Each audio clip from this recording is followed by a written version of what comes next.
മേഘ സുഗതൻ കുറെ നാളുകളായി നമ്മൾ സുഗതന്റെ കാര്യം അന്വേഷിച്ച് വരികയായിരുന്നു. അവസാനം ഇന്നായിരുന്നു ആ സുദിനം. താൽക്കാലികമായി ഇതാ സുഗതന് ജാമ്യം ലഭിച്ചിരിക്കുകയാണ്. ജൂലൈ 13-14 ദിവസങ്ങളിലാണ് ഈ ഒരു ജാമ്യം നെടുമങ്ങാട് സെഷൻസ് കോടതി നൽകിയിരിക്കുന്നത്. അതെ, BJP പാളയങ്ങളിൽ ഇത് ആഘോഷരാമോ, പക്ഷേ ഒരു പക്ഷേ കിടപ്പുണ്ട്. അതെ, പക്ഷെ നമ്മുടെ ലൂസിഫർ സിനിമയിൽ ലാലേട്ടൻ പറയുന്നത് പക്ഷേ ഒരു പ്രശ്നമുണ്ട് പറഞ്ഞു സാറേ. കാപ്പ കേസിൽ തീരുമാനമായിട്ടില്ല. ഹൈക്കോടതിയുടെ ആ ഒരു വിധി വരാൻ ഏകദേശം ഒരു സമയമെടുക്കും. ആ ഒരു വിധി തിരിച്ചടിച്ചാൽ ഈ സുഗതൻ 6 മാസം വിയൂർ സെൻട്രൽ ജയിലിൽ അവിടെ അതിഥിയായി തുടരും. അതെ, ഒപ്പം കൗൺസിലർ സ്ഥാനം തെറിക്കും. അതോടുകൂടി നമ്മുടെ സ്വപ്നങ്ങൾ അങ്ങനെ പൂവഴിയാണെന്ന് പറയേണ്ടി വരും. നമ്മുടെ എഡിറ്റേഴ്സ് വരെ ചോദിച്ചു തുടങ്ങി, ഈ സുഗതൻ നിങ്ങൾക്ക് വെറൊന്നും പറയാനില്ലെന്ന്. പക്ഷെ നമ്മുടെ പ്രേക്ഷകർ എപ്പോഴും ചോദിച്ചുകൊണ്ടിരിക്കുന്നത് കൊണ്ടും എന്തായി തിരുവനന്തപുരം കോർപ്പറേഷൻ്റെ എന്തായി, സുഗതൻ തിരിച്ചു വരുമോ അതൊക്കെ ചോദിക്കുന്നത് കൊണ്ട് നമ്മൾ ഇത് പറയാൻ നിർബന്ധിതരാവുകയാണ്. സുഗതൻ തിരിച്ചു വരാനും മഴ പെയ്യാനും മഴ പെയ്യാതിരിക്കാനും സാധ്യതയുണ്ടെന്ന് പറയുന്ന പോലെ സുഗതന് ജാമ്യം കിട്ടാനും ജാമ്യം കിട്ടാതിരിക്കാനും സാധ്യതയുണ്ട്. പക്ഷെ കിട്ടാതിരിക്കാനുള്ള സാധ്യത ഇച്ചിരി കൂടുതലാണ്. എന്തായാലും BJP ഇപ്പോഴും സുഗതനെ ഇങ്ങനെ ഡിഫെൻഡ് ചെയ്തുകൊണ്ടിരിക്കുകയാണ്. പിന്നെ മുഖം മിനുകൽ പരിപാടികളൊക്കെ ആയിട്ട് മുന്നോട്ട് പോകുന്നു. എന്തോ BJP ഭരണസമിതിക്കെതിരെ വലിയ അടിസ്ഥാനരഹിതമായ ആരോപണങ്ങൾ പലരും ഉന്നയിക്കുന്നു എന്നുള്ള വെളിപ്പെടുത്തലുമായി വിമർശനങ്ങളുമായി VV രാജേഷ് മാധ്യമങ്ങളെ കണ്ടിരുന്നു. അപ്പോൾ റീസെന്റ് അപ്ഡേറ്റ്സ് അത്രയൊക്കെയാണ്. എന്തായാലും എനിക്കൊന്ന് ഒരാഴ്ച 10 ദിവസത്തിനുള്ളിലൊക്കെ നമുക്ക് കാര്യങ്ങളുടെ കൃത്യമായ കിടപ്പ് വശം മനസ്സിലാകും. അതെ, അതായത് സത്യപ്രതിജ്ഞ ചെയ്യാനുള്ള ദിവസം എന്ന് പറയുന്നത് ജൂലൈ 24 ഇന്നിപ്പോൾ ജൂലൈ 9 ഇനിയും തുച്ഛമായ ഒന്നര ആഴ്ചയോളം ഉണ്ട് മുന്നിൽ. ഇപ്പോ ഈ അടുത്ത ആഴ്ചയോടെ ഈ ഒരു ഹൈക്കോടതിയിൽ ഈ ഒരു വിധി വരികയാണെങ്കിൽ ഇനി കൗൺസിലർ സുഗതനാണോ അതോ എക്സ് കൗൺസിലർ സുഗതനാണോ എന്ന് ഉടനെ നമുക്ക് അറിയാൻ സാധിക്കും. ഗുണ്ടാ സുഗതൻ എക്സ് കൗൺസിലർ. ഇത് നമ്മളൊരു പോയിന്റ് കഴിഞ്ഞത് തമാശയിലേക്ക് നമ്മൾ വന്നു പോയതാണ്. എനിക്കൊന്നു ഏതൊരു കാര്യമാണെങ്കിലും പറഞ്ഞ് അതൊരു തമാശയാകും. അതുപോലെയാണ് ഈ കാര്യം എന്ന് പറയുന്നത്. കാര്യം വളരെ ഇന്റൻസിറ്റി ഉള്ളൊരു കാര്യം തന്നെയാണ്. ദൈവത്തിന്റെ കാര്യം എന്നൊക്കെ പറയുന്നത് പോലെ ദൈവത്തെ കൊണ്ട് പല ദൈവങ്ങളെയും കൊണ്ട് അല്ലെങ്കിൽ ആൾ ദൈവങ്ങളെയും ബലിദാനികളെയൊക്കെ കൊണ്ട് സത്യപ്രതിജ്ഞ ചെയ്ത് സ്വന്തമായി പണി വാങ്ങിച്ചത് കൊണ്ടാണ് ഈ അവസ്ഥയിൽ നിൽക്കുന്നത്.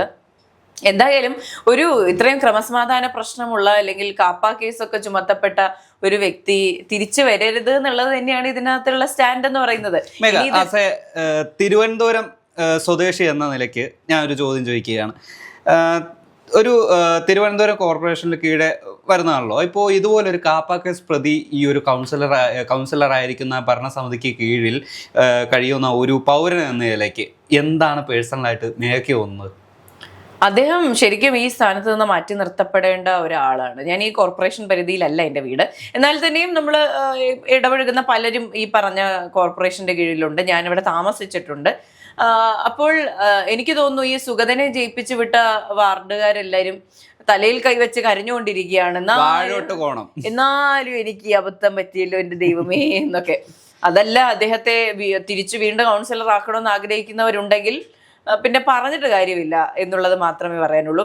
ശരിക്കും ഇങ്ങനത്തെ ക്രിമിനൽ ബാക്ക്ഗ്രൗണ്ട് ഉള്ള ആൾക്കാരൊക്കെ ഈ രാഷ്ട്രീയ ഭൂപടത്തിൽ നിന്ന് മാത്രമല്ല പൊതുസമൂഹത്തിൽ നിന്ന് വരെ തേച്ച് മായ്ക്കപ്പെടണം.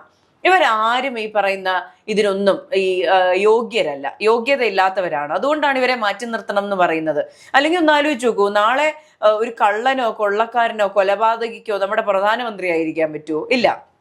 മുഖ്യമന്ത്രി ആവാൻ പാടില്ല. ഇപ്പോൾ നമുക്കറിയാം നമ്മുടെ മന്ത്രിമാരല്ലെങ്കിൽ MLA പലരും ക്രിമിനൽ ബാക്ക്ഗ്രൗണ്ടുകളുള്ള ക്രിമിനൽ കേസുകളിൽ പ്രതിയായിട്ടുള്ള ആൾക്കാരാണ്. ഇപ്പോഴല്ലെങ്കിൽ വരുന്ന വർഷങ്ങളിലെങ്കിലും ഇവരെല്ലാം ഈ രാഷ്ട്രീയ ഭൂപടത്തിൽ നിന്ന് തേച്ച് മായ്ക്കപ്പെടണം. ഇതാണ് ഞാൻ സ്വപ്നം കാണുന്ന കിനാശേരി. ഇവരാരും MLA തുടരാൻ യോഗ്യതയുള്ളവരല്ല. എന്തുകൊണ്ടാണ് ഇപ്പം വളരെ അറഗൻ്റായിട്ട് വളരെ അക്രമ സ്വഭാവത്തോടു കൂടി ലീഡ് ചെയ്താൽ മാത്രമേ നല്ലൊരു ലീഡർ ആവുള്ളൂ എന്നുള്ളൊരു തോട്ടാണോ ഇവർക്കുള്ളത്? നമുക്കുള്ളത്. ഈ ശാന്തമായി സംസാരിക്കുന്ന, ശാന്തമായി ഇടപഴകുന്ന ആൾക്കാർ, ഇപ്പോൾ PC വിഷ്ണുനാഥിനെ പോലുള്ള ആൾക്കാരൊക്കെ ഒരാളെ തല്ലുന്നതൊക്കെ നമുക്ക് ചിന്തിക്കാൻ കഴിയില്ല. അപ്പോൾ അദ്ദേഹത്തെ പോലെയൊക്കെ ഇങ്ങനെ ശാന്ത സ്വഭാവമുള്ള ഉമ്മൻചാണ്ടി ആരെങ്കിലും തല്ലുന്നതോ കൊല്ലുന്നതോ ഒരു ക്രിമിനൽ കേസിൽ പ്രതിയാകുന്നതോ നമുക്ക് ചിന്തിക്കാൻ പോലും അദ്ദേഹം ഒന്ന് ചൂടാവുന്നത് പോലും ഇതുവരെ ഒരു വിഷ്വലോ അല്ലെങ്കിൽ നേരിട്ട് പരിചയമുള്ളവരോ പോലും പറഞ്ഞു കേൾക്കുന്നില്ല. ഇത് അദ്ദേഹം ചൂടായി സംസാരിച്ചു എന്ന്. അതെ, PC വിഷ്ണുനാഥുമായിട്ടുള്ള പോഡ്കാസ്റ്റിൽ അദ്ദേഹം പറഞ്ഞതാണ്, ഉമ്മൻചാണ്ടി സാർ എന്തെങ്കിലും ചെയ്യാൻ വേണ്ടി ഇങ്ങനെ നിർദ്ദേശം കൊടുക്കും, ഈ കാര്യം ചെയ്യണം എന്നുള്ള കാര്യം നിർദ്ദേശം കൊടുക്കും. അത് ചെയ്തിട്ടില്ലെങ്കിൽ ഉമ്മൻചാണ്ടിയുടെ പ്രതികരണം എന്ന് പറഞ്ഞാൽ മോശമായിപ്പോയി ഇങ്ങനെ ഇതാ പറയാ, അല്ലാതെ ദേഷ്യപ്പെടുക പോലും ചെയ്യില്ല. ഇമോഷണൽ ഡാമേജ് ആക്കി കളയും. അപ്പൊ ബേസിക്കലി ഇങ്ങനെ സൗമ്യമായി സംസാരിച്ച് കാര്യങ്ങൾ നടത്തിയെടുക്കാനുള്ള കഴിവാണ് ബേസിക്കലി എല്ലാവർക്കും ഉണ്ടാവേണ്ടത്. അല്ലാതെ ഇപ്പൊ ഈ വാഴോട്ടോണം വാർഡിലുള്ള ആൾക്കാർ സുഗതനെ പേടിച്ചാണോ ഇനിയുള്ള കാലം ജീവിക്കേണ്ടത്? അപ്പോൾ ഇതിനെയൊക്കെ കണക്കിലെടുക്കേണ്ടിയിരിക്കുന്നു. ഇപ്പൊ BJP ഇപ്പോഴും അയാളെ സപ്പോർട്ട് ചെയ്തുകൊണ്ടിരിക്കുകയാണ്. എന്തിന്റെ അടിസ്ഥാനത്തിലാണ് എന്നറിയില്ല. അല്ലെങ്കിൽ അദ്ദേഹം വലിയ വീരശൂര പരാക്രമിയും നല്ലൊരു നേതാവും, അദ്ദേഹത്തെ ഭരണസഭയിൽ നിന്ന് മാറ്റി നിർത്തിയാൽ പോലും ഒഴിച്ചുകൂടാൻ പറ്റാത്തത്ര കെൽപ്പുള്ള ഒരാളാണെങ്കിൽ അവർ പറയുന്നതിന് അവരുടെ ഭാഗമെങ്കിലും ന്യായീകരിക്കാമെന്ന് പറയാം. അതിന് പോലും എൻ്റെ ഭാഗത്തുനിന്ന് ചിന്തിച്ചാൽ എനിക്ക് ന്യായീകരിക്കാൻ തോന്നുന്നില്ല. എന്തായാലും അദ്ദേഹം തിരിച്ചു വരണമെന്ന് BJP, എനിക്ക് തോന്നുന്നു ഈ 20 ദൈവങ്ങളുടെ പേരിലും പുഷ്പാർച്ചനയും ബലിയർപ്പണവും ഒക്കെ നടക്കുന്നുണ്ടെന്ന് തോന്നുന്നു. അഘോരാത്രം പ്രയത്നിച്ച് പ്രാർത്ഥിച്ചുകൊണ്ടിരിക്കുകയാണ് വരണം, എങ്ങനെയെങ്കിലും സുഗതൻ തിരിച്ചു വരണം എന്ന്. അതേസമയം ഇതിന്റെ ഓപ്പോസിറ്റ് ഇരിക്കുന്ന പലരും, എനിക്കൊന്ന് തിരുവനന്തപുരം നഗരസഭ മുഴുവൻ പ്രാർത്ഥിക്കണതിന്റെ പുല്ലുനേമി തിരിച്ചു വരാണ്ടിരുന്ന ഇവരുടെ ശല്യം ഒക്കെ തീർന്നേനെ എന്നുള്ള രീതിയിൽ നമ്മൾ നോക്കുകയാണെങ്കിൽ നമ്മുടെ നോർത്തിലുള്ള ഒരു പൊളിറ്റിക്സിന്റെ കൾച്ചർ ഇപ്പോൾ നമ്മുടെ കേരളത്തിലേക്ക് ഒന്ന് ഇരച്ചു കയറുന്നതിന്റെ ഒരു ഉദാഹരണമാണ് കാപ്പ കേസ് പ്രതിയായ സുഗതൻ ഈ ഒരു കൗൺസിലർ ആയത്. അല്ലെങ്കിൽ തന്നെ നോക്കണം, ഇപ്പോൾ മേഘ പറഞ്ഞിരുന്നു നമ്മളെ ഭരിക്കുന്ന അല്ലെങ്കിൽ പൊളിറ്റീഷ്യൻസ് അല്ലെങ്കിൽ ജനപ്രതിനിധികൾക്ക് ഓരോ പോലീസ് കേസ് ഉണ്ടെന്ന്. പക്ഷേ അതെല്ലാം അവരുടെ പാർട്ടിക്കോ അല്ലെങ്കിൽ ഈ പാർട്ടി പ്രതിനിധാനം ചെയ്യുന്ന ഏതോ ഒരു സാഹചര്യങ്ങൾ അല്ലെങ്കിൽ ഈ ഒരു കേസ് സമരം അതുപോലുള്ള ഇതിന് പോയിട്ടുള്ളതാണ്. അല്ലെങ്കിൽ ഏതെങ്കിലും ഒരു പ്രതിഷേധ സമരത്തിന് ചുമത്തപ്പെട്ട കേസുകളായിരിക്കും അവരുടെ പേരിലുള്ളത്. പക്ഷേ ഈ സുഗതനെ പോലെ കാപ്പ കേസ് ചുമത്തപ്പെട്ട ഒരു ജനപ്രതിനിധി പോലും എന്തോ നമ്മുടെ ഭാഗ്യത്തിന് നമ്മുടെ കേരളത്തിൽ ഇതുവരെ വന്നിട്ടില്ല. ചിലപ്പോൾ ഇനി ഇതിന് ശേഷം ഉണ്ടാവില്ലായിരിക്കും, അതാണ് പ്രതീക്ഷ.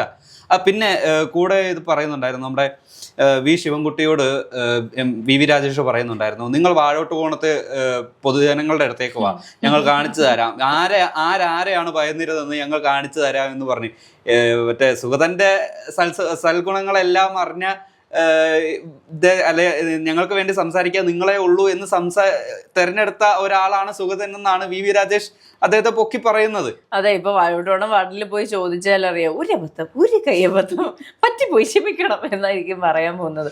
എന്ത് തന്നെ ആയാലും ഇതിന്റെ മുന്നോട്ടുള്ള ഗതിയാണ് ഞാൻ ആലോചിക്കുന്നത്. ഇപ്പോൾ അദ്ദേഹത്തിന് ജാമ്യം കിട്ടി എന്ന് തന്നെ ഇരിക്കട്ടെ, BJP ഇതിനെ എങ്ങനെയായിരിക്കും അക്സെപ്റ്റ് ചെയ്യുക? അല്ലെങ്കിൽ അദ്ദേഹത്തിനെ മാലയിട്ട് സ്വീകരിക്കുമോ? അല്ലെങ്കിൽ അദ്ദേഹം എങ്ങനെയാണ് വീണ്ടും നഗരസഭയിൽ നമ്മുടെ കോർപ്പറേഷൻ ഓഫീസിൽ വന്ന് നെഞ്ചു വിരിച്ചിരിക്കുമോ? ഇവിടുത്തെ ഈ പറഞ്ഞ നിയമ സംവിധാനങ്ങളെ എല്ലാം വെല്ലുവിളിച്ച് ഞാൻ എന്ത് ചെയ്താലും എന്നെ സപ്പോർട്ട് ചെയ്യാൻ ഇവിടെ ആളുണ്ടെന്നുള്ള ബലത്തിൽ അയാൾ അവിടെ ഇരിക്കുമോ? ആ ധാർഷ്ട്യം അയാൾക്ക് ഉണ്ടാകില്ലേ? അങ്ങനെ പല പല ചോദ്യങ്ങൾ എന്നെ അലട്ടുന്നുണ്ട്. ഇന്ന് ആദ്യം ജാമ്യം കിട്ടി എന്നുള്ളൊരു വാർത്ത കേൾക്കുമ്പോൾ എനിക്ക് കാപ്പ കേസിൽ ജാമ്യം കിട്ടിയോ എന്നുള്ള തോട്ടാണ് ആദ്യം ഉണ്ടായത്. അപ്പൊ എന്റെ മനസ്സിൽ ആദ്യം വന്ന തോട്ട് ഇതാണ്, ഇനി VV രാജേഷ് നേരെ പോയി മാലയിട്ട് സ്വീകരിച്ച് കൊണ്ടുവരുമോ, അല്ലെങ്കിൽ തോളത്തെടുത്ത് തിരുവനന്തപുരം കോർപ്പറേഷൻ കൊണ്ടുവരുമോ? ഇങ്ങനെയുള്ള ചോദ്യങ്ങളാണ് ബാക്കിയാവുന്നത്. ഇതൊക്കെ എന്ത് എക്സാമ്പിൾ ആണ് ജനത്തിന് കൊടുക്കുന്നത് എന്നുകൂടി BJP ചിന്തിക്കണം. സീമേഘ, നമ്മൾ ഈ കാഫ്ര സ്ക്രീൻഷോട്ടില് 18 ദിവസത്തിന് ശേഷം ജാമ്യം കിട്ടിയ ജിതിൻ ഭാസ്കറിന് മാലയിട്ടും അല്ലെങ്കിൽ നഗരത്തിലൂടെ പ്രകടനം നടത്തിയും കൊണ്ടുവന്ന ഒരു നാടാണ് നമ്മുടേത്. അപ്പോൾ ഒരു കാപ്പ കേസ് പ്രതിയായ സുഗതനെ മാലയിട്ട് സ്വീകരിക്കുന്നതിനും അല്ലെങ്കിൽ പ്രകടനം നടത്തി ഈ ഒരു കോർപ്പറേഷനിലേക്ക് സ്വീകരിക്കുന്നതിന് ന്യായീകരിക്കാൻ BJPക്ക് ഒരു ബുദ്ധിമുട്ടും ഉണ്ടാവില്ല. അത് അവരുടെ ന്യായം. CPM-ന് അങ്ങനെ ചെയ്താമെങ്കിൽ ഞങ്ങൾക്ക് ഇങ്ങനെ ചെയ്തുകൂടെ എന്ന് അവർക്ക് ചോദിക്കാം. അപ്പോൾ അവരോട് നമുക്ക് കുറ്റം പറയാനാവില്ല.